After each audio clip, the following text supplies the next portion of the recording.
Ngayon ho kasi may mga kumakalat po ng mga pangalan ng mga vlogger, which is kami, kasama kami doon halos lahat ng mga DPS vlogger.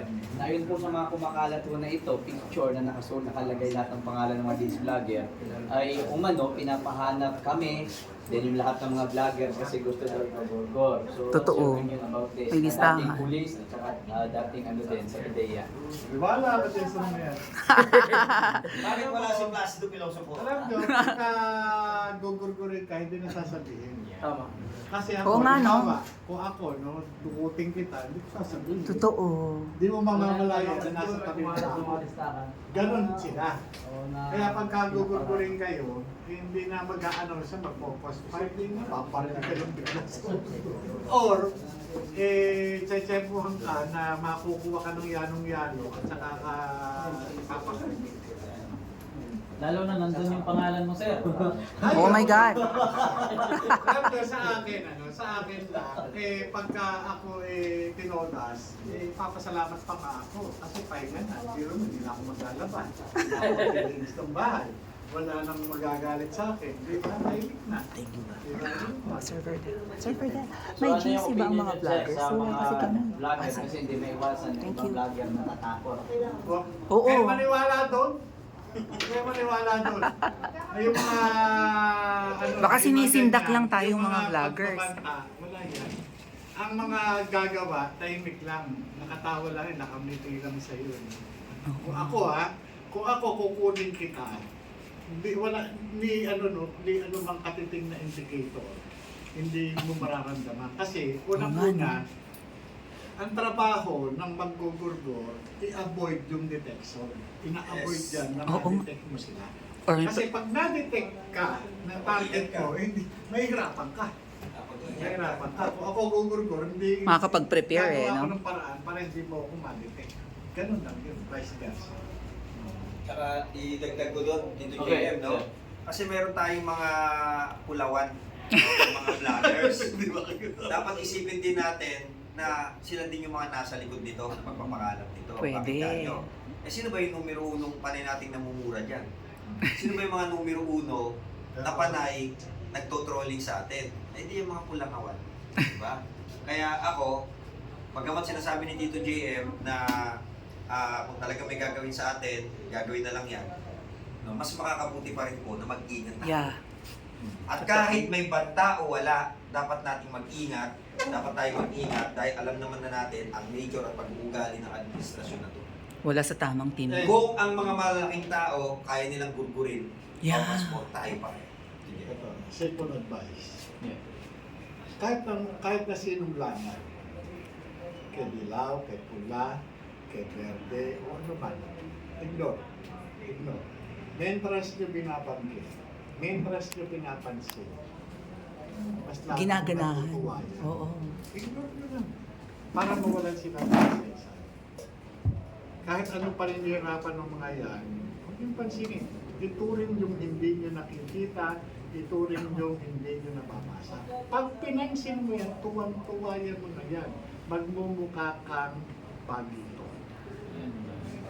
Last na lang po to, Tito JM, dagdag ko, no?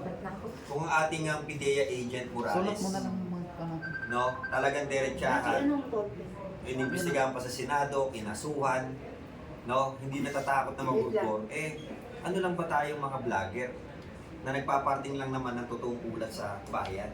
Pareho lang. Kung pag-uubusan ng oras, gagastusan, si Bigotillo para lang ipapatay, no? Malagay mo, sino ang mas matimbang na para patayin?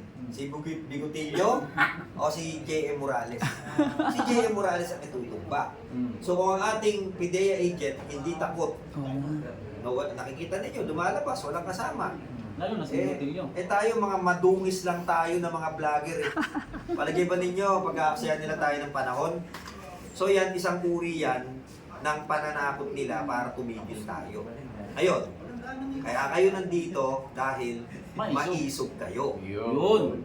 Kaya kayo nasa listahan, yung mga gawa-gawa nilang listahan na yan, kasi they are testing your pagiging Maisog. Oo nga. No. So, maisog ba kayo? Hindi. Maisog.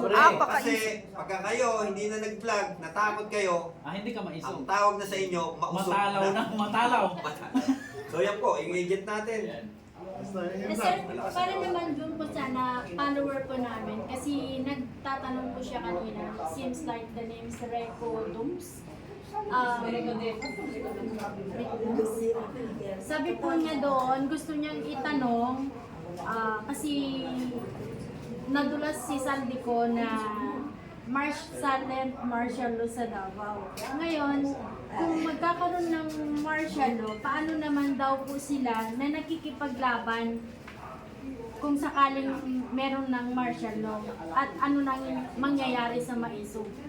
Alam nyo, So, can you inspire them para po mawala yung agam-agam o takot ko? day 1 pa lang, doon sa KOJC na operation, may mistula ng baksa. Doon sa mga ginagawa nila dito sa atin ngayon, talagang martial law eh.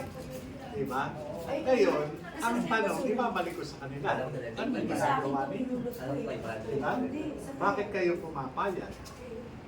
Kaya nga ito, tuldukan na natin, itong mga iniisip ninyo, tuldukan na natin at magpasya na tayo sa darating na September 21, ito yung luksang bayan. Diba? Kasi nasa atin ang ikapagtatagumpay nitong gagawin nating pagkilos. Kung ano yung gusto nating mangyari, gawin natin.